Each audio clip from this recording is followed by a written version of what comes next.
यदि सब कुछ भगवान करते हैं तो फिर हम लोग जो झूठ बोलते हैं वो भी तो भगवान की मर्जी से ही बोल रहे हैं। नहीं तो हमारी तो वाणी में इतनी ताकत ही कहाँ। भाई जो हो रहा है भगवान करा रहे हैं। हम सच बोलें तो ईश्वर, बुरा करें तो ईश्वर, भला करें तो ईश्वर, सब भगवान कर रहे हैं। तो इस बात को यदि आप हमसे प्रश्न करें कि महाराज जी इसका समाधान दीजिए, तो आओ मैं एक दृष्टांत से इसका समाधान देता हूं।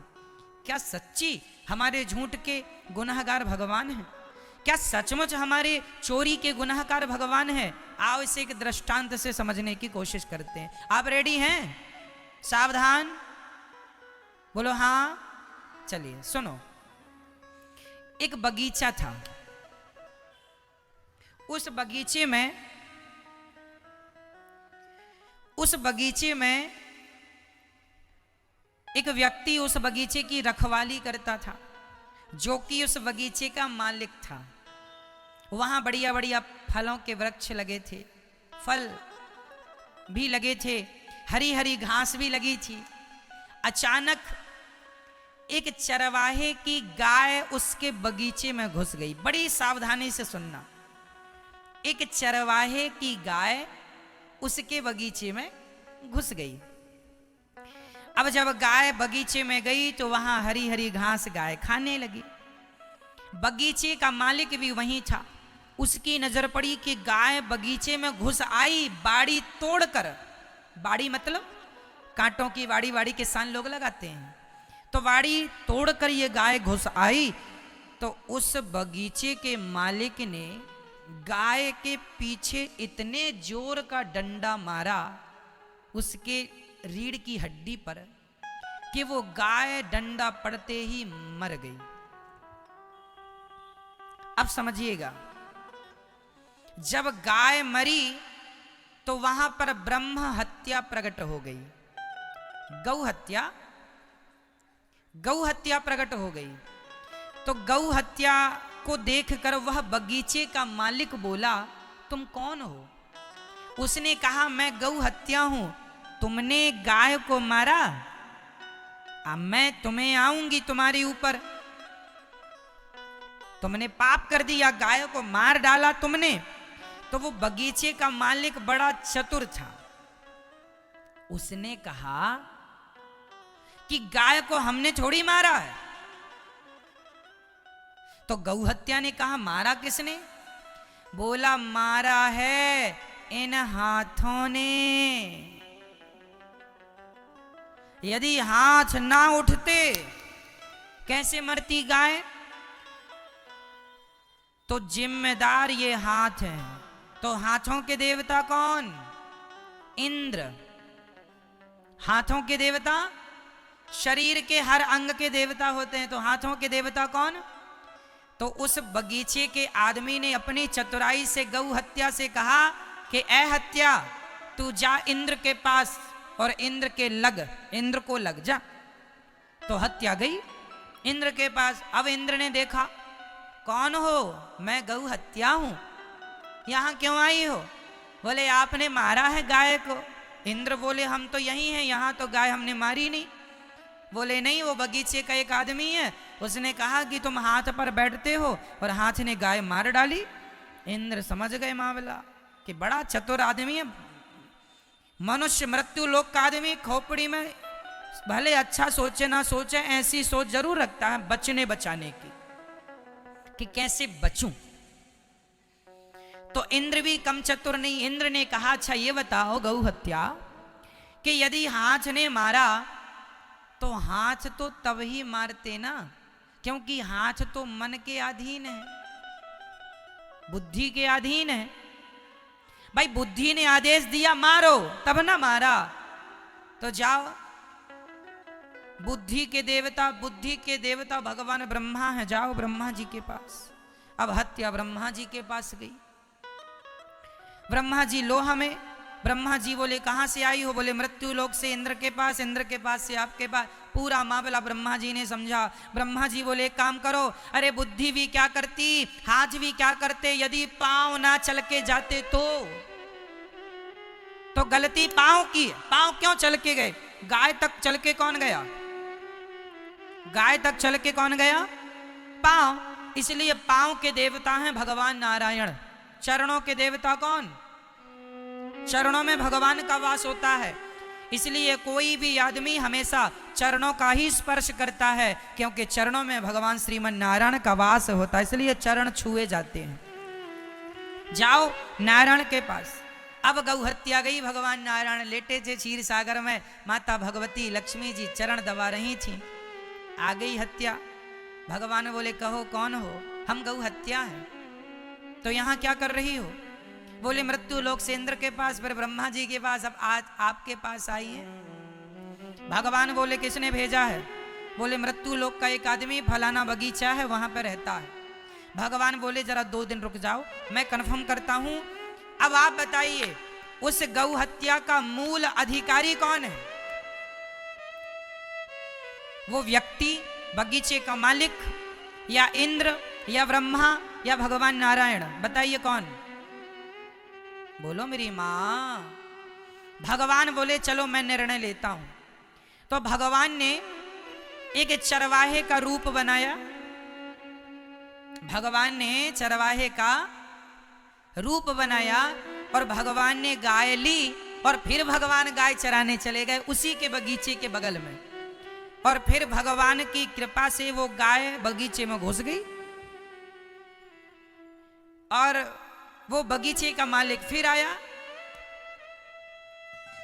और जब आया तो उसने गाय को फिर लाठी से मारना चाहा, तो भगवान ने रोका, भैया भैया हमारी गाय धोखे से घुसाई, जरा माफ करो माफ करो। तो भगवान ने पूछा क्यों, ये बगीचा किसका है? बोला मेरा है, मेरा। बोले ये डंडा किसका है? मेरा है, मेरा। ये हाथ किसका है? मेरा हाथ, मेरा। देख रहे हो पावर? मेरा हाथ। ये पांव किसके हैं? मेरे पांव। मेरा पांव। ये जो बुद्धि है तेरी, ये किसकी? मेरी बुद्धि है, मैं बड़ा आदमी हूं यहां बगीचे का। भगवान बोले पागल, जब बगीचा तेरा, हाथ तेरा, पांव तेरा, तो हत्या भी तेरी ही हुई। ये ब्रह्म हत्या अपनी रख, चल यहां से।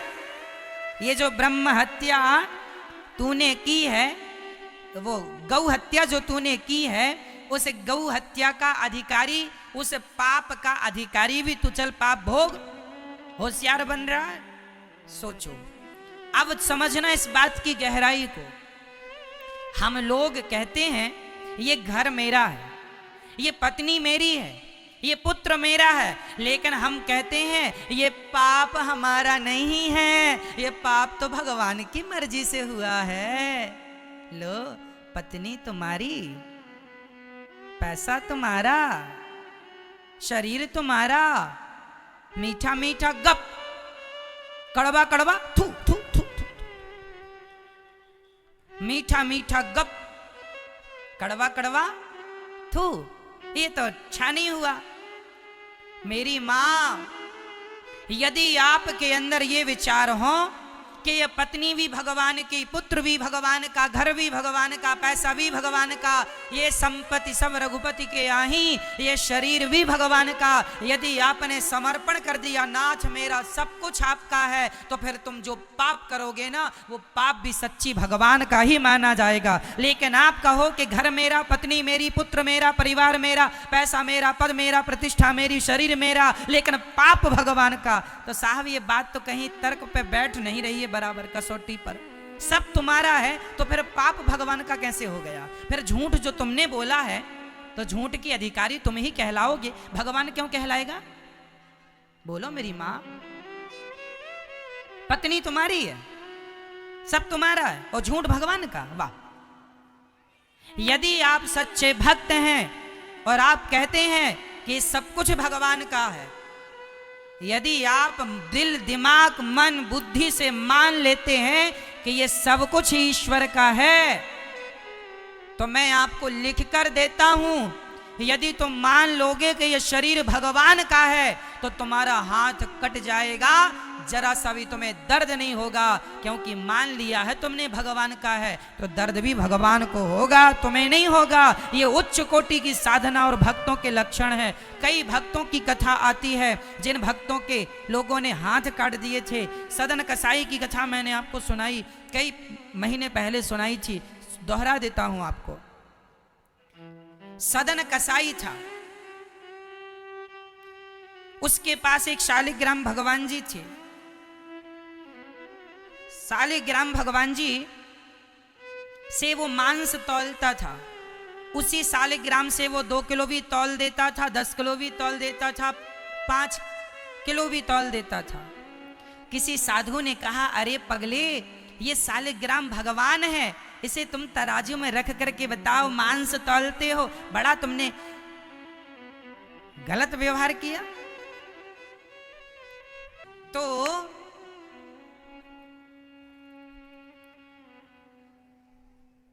मेरी मां सदन कसाई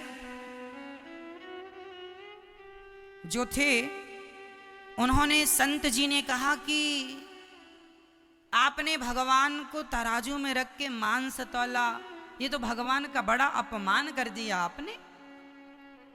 एक काम करो, ये भगवान जी हमें तो, हम इनकी पूजा करेंगे, दूध दही बढ़िया।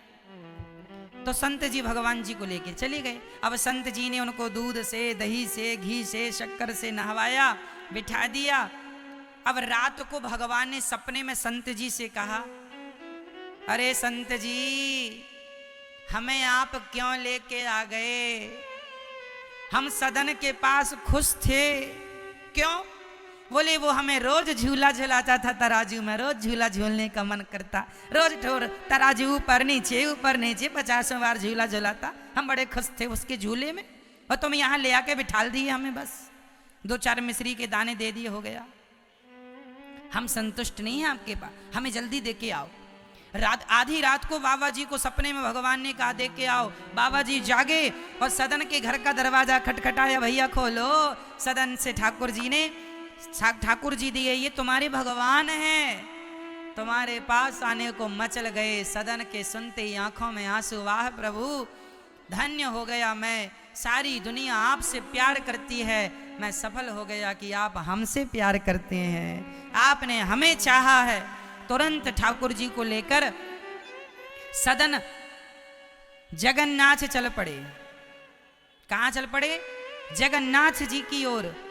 जगन्नाथ जी के ओर जब निकले, चलते चलते चलते चलते पूरा दिन चले, शाम हुई तो एक गांव के निकट एक घर था। उस घर में एक महिला और एक पुरुष रहा करते थे। वहीं एक बढ़िया छाया थी पेड़ की।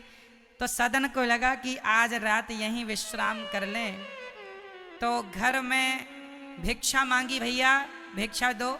तो उन्होंने भिक्षा दी और सदन ने भोग बना के ठाकुर जी को भोग लगाया, और सदन ठाकुर जी को विश्राम करा के अपना विश्राम करने लग गए। उस घर में जो महिला थी बड़ी सुंदर थी। उस महिला ने सदन को देखा, सदन भी बड़े सुंदर थे। उस महिला का दिल सदन कसाई में आ गया, सदन में आ गया।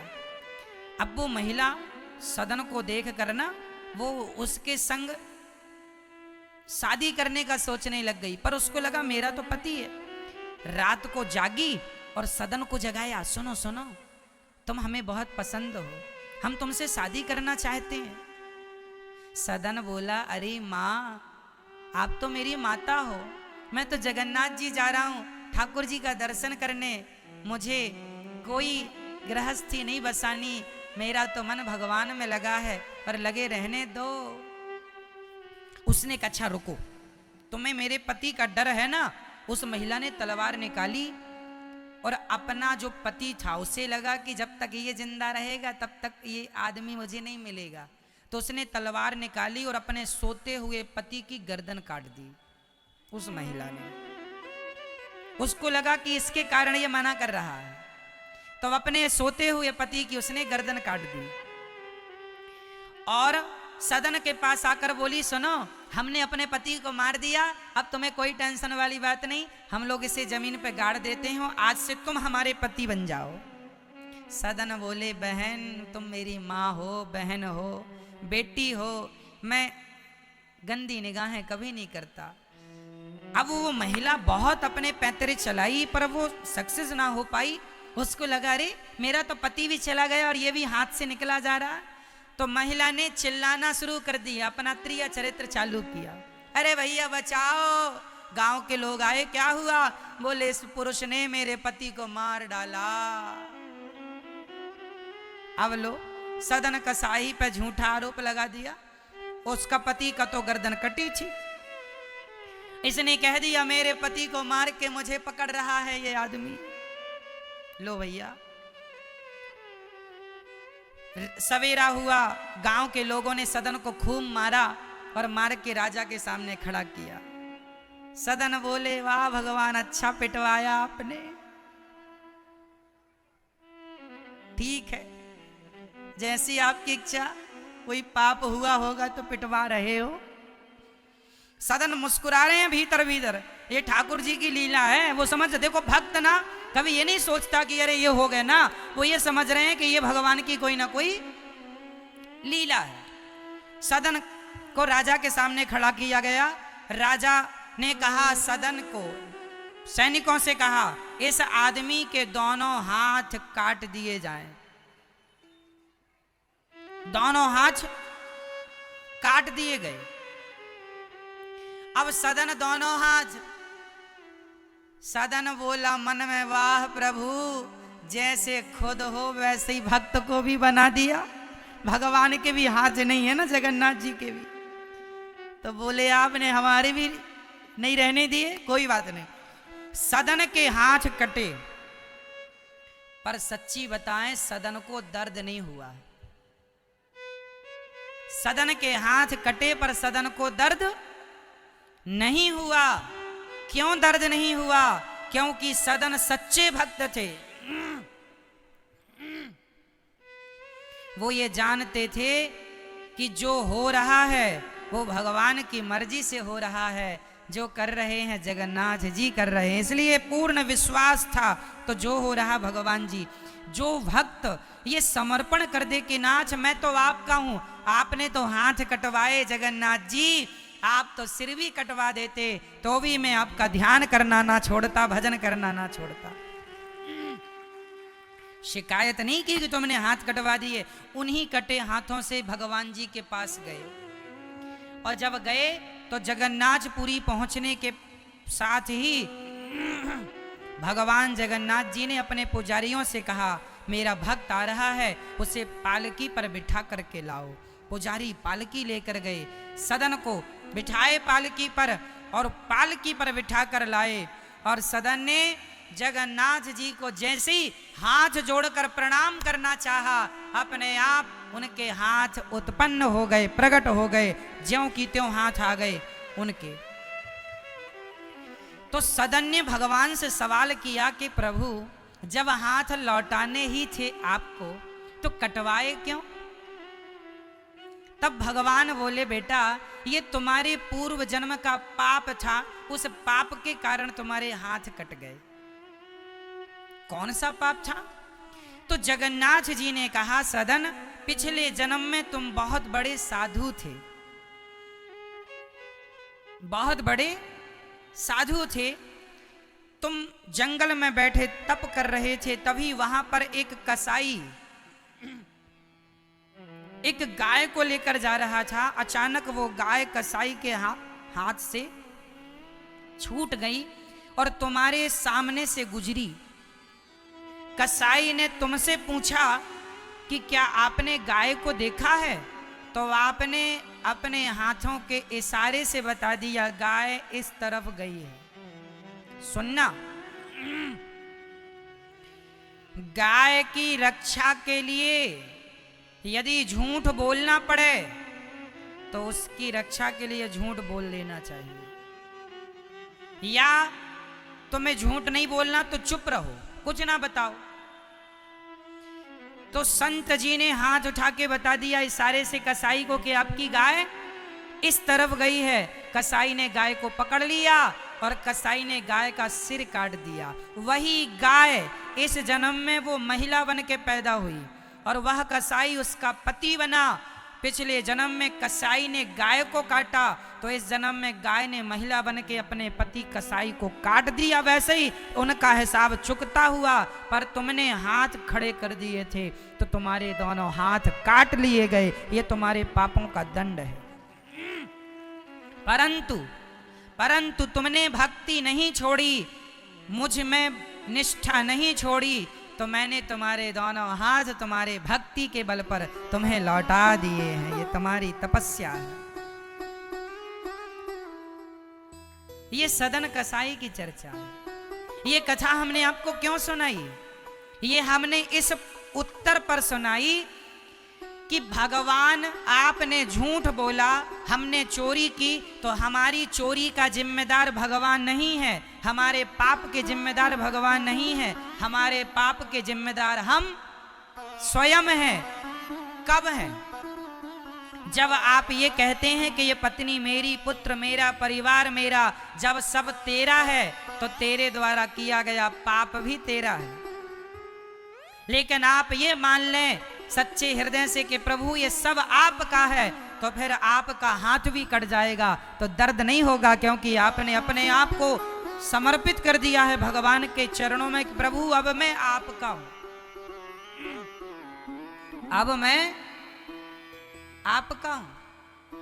समर्पण हो जाएगा तब ये बात लागू होगी कि फिर जो तुम बोल रहे हो, कर रहे हो, वो भगवान की इच्छा से हो रहा है। बात किस किस को समझ में आ गई? हाथ उठा लो। तो अब आपसे कोई सवाल करेगा कि तुम झूठ बोलते हो, तो झूठ बोलने तो, क्योंकि भगवान की मर्जी के बिना तो पत्ता हिलता नहीं है, तो हम लोग जो पाप करते हैं उस पाप का जिम्मेदार कौन? भगवान या हम खुद? बोलो बोलो मेरी माँ। जो पाप हमने किया उस पाप के अधिकारी हम या भगवान? मैया बोल दो ना मेरी माँ। कुछ बोलोगी तो हमें लगेगा कि मेरी माँ सुन रही थी। अब आप गमले की तरह बस बैठी हो, ऐसा लग रहा है गमले रखे हैं, ना सिर हिल रहा है, ना हाँ ना कुछ नहीं। बोलो मेरी माँ, हमने जो पाप किया उस पाप का अधिकारी हम खुद हैं या भगवान हैं? तो फिर आपसे कोई सवाल करे कि महाराज भगवान की इच्छा के बिना तो पत्ता नहीं हिलता, तो क्या जवाब दोगे? भगवान की इच्छा के बिना तो पत्ता नहीं हिलता। तो फिर आप झूठ बोल रहे हैं, चोरी कर रहे हैं, गलत काम कर रहे हैं, वो किसकी मर्जी से हो रहा है? समझ आया ना? इस प्रश्न के उत्तर को समझाने के लिए हमने आपको एक कथा सुनाई है, उस कथा से हमने आपको समझा दिया। बात बैठ गई ना दिमाग में कि यदि आप ये भाव बना लें कि ये कुछ भी मेरा नहीं, यहां तक कि ये शरीर भी मेरा नहीं, तो फिर तुम्हारे पापों के अधिकारी कौन माने जाएंगे? जोर से भगवान, क्योंकि तुमने तो अपना समर्पण कर दिया, सौंप दिया, सब कुछ उसी का है, गोविंद का। पत्नी, पुत्र, बेटा, बेटी, नाच, फिर तो आप सुखी रहेंगे, सब कुछ भगवान का है। कोई जिए कोई मरे, किसी के जीने मरने से कोई, सब जो करेंगे भगवान का है। ये थिंकिंग बनना बड़ा कठिन है, हो जाए तो क्या बात है, लेकिन जब तक ऐसी भावना नहीं बनी तब तक तो फिर वो पाप के अधिकारी हम हैं। आशा करते हैं आपको आज का ये वीडियो पसंद आया होगा। ऐसी और महत्वपूर्ण जानकारी वाले वीडियो पाने के लिए चैनल को सब्सक्राइब करें, वीडियो को शेयर करें। राधे राधे।